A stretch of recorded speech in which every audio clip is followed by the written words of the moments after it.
La créativité est certainement un signe révélateur de l'intelligence, car pour créer quelque chose de nouveau par soi-même, il faut sortir des sentiers battus. Les personnes créatives font davantage appel au côté droit du cerveau, qui est plus intuitif et visuel, et qui est lié aux arts, à la rêverie et à l'imagination. Donc si tu aimes créer de nouvelles choses, tu es certainement une personne intelligente. La créativité est un phénomène génétique, une chose pour laquelle on dispose d'un potentiel naturel et de l'expérience. Nous avons tous un certain potentiel de créativité, mais il nous faut aussi savoir le développer. Tu aimes te parler à toi-même quand tu fais la vaisselle, quand tu prends une douche, quand tu fais du vélo ou toute autre activité où ton esprit s'égare un peu. Lorsque tu parles à haute voix, tu améliores ta capacité à te maîtriser. Tu es curieux et tu aimes explorer le monde qui t'entoure. Ce n'est pas seulement l'acquisition de compétences aléatoires, mais un véritable désir d'en savoir plus sur le monde qui t'entoure et d'être ouvert à de nouvelles idées, qui jouent un rôle important dans la croissance cognitive. Il existe même un concept appelé quotient de curiosité qui décrit la capacité d'apprendre de nouvelles choses sur le monde et de leur attribuer un sens. Tu es désordonné. Waouh! Alors je suis forcément un génie. Des psychologues ont mené des recherches auprès de 2 groupes de personnes auxquels ils ont demandé de réfléchir à des façons créatives d'utiliser des balles de ping-pong. Le premier groupe devait y réfléchir dans un environnement désordonné, tandis que le second était placé dans un cadre bien rangé. Le premier groupe a mieux réfléchi et a présenté des idées remarquables. Il en va de même pour l'écriture brouillonne. Lorsque les autres peuvent à peine lire ce que tu as écrit, cela signifie que tu es probablement la personne qui fait tout rapidement et efficacement, et qui est très créative. Quelques points de QI supplémentaires sont attribués à un bureau en désordre, mais il est toujours préférable de le ranger de temps en temps. Tu as un bon sens de l'humour. Une étude psychologique a montré que les personnes qui écrivent des légendes de dessins animés drôles et les comédiens professionnels ont un meilleur score d'intelligence verbale. Ne sous-estime pas les bonnes blagues, tu as une bonne capacité de contrôle de soi.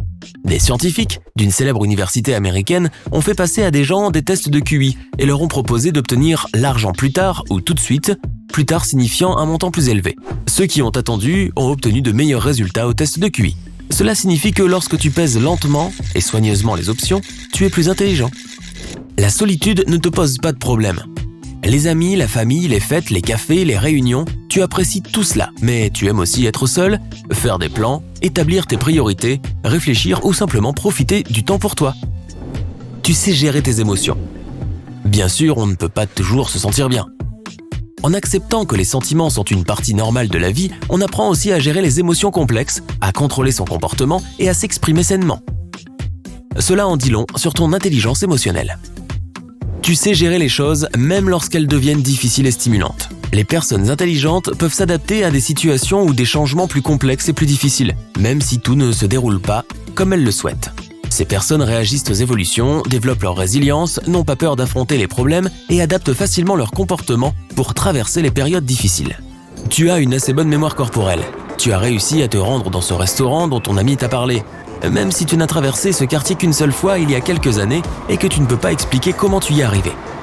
Tu apprends rapidement des pas de danse compliqués après que ton professeur te les montre une fois et tu as une excellente coordination. Tu es présent, tu observes les détails de ton environnement, tu te souviens des choses. Tu vois les expressions des visages qui t'entourent. Tu observes le comportement des gens sans faire trop d'efforts. Tu as un bon œil pour repérer les schémas.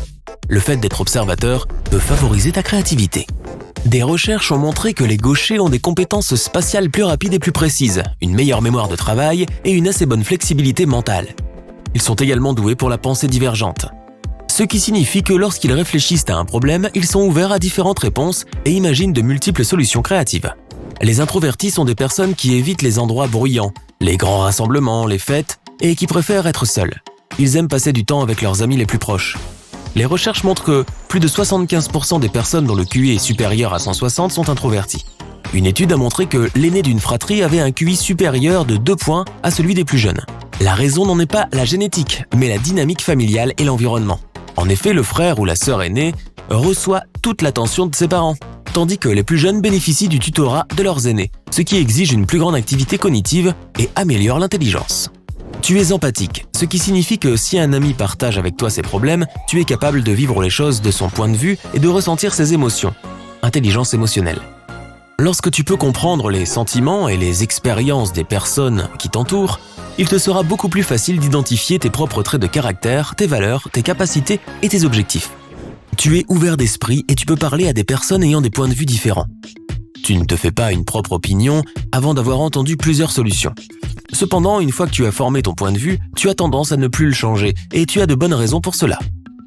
Tu peux aussi avoir des conversations paisibles parce que tu sais lire le langage corporel des personnes qui t'entourent, écouter activement et avec empathie, poser des questions pour mieux les comprendre, les encourager à réfléchir à d'autres perspectives.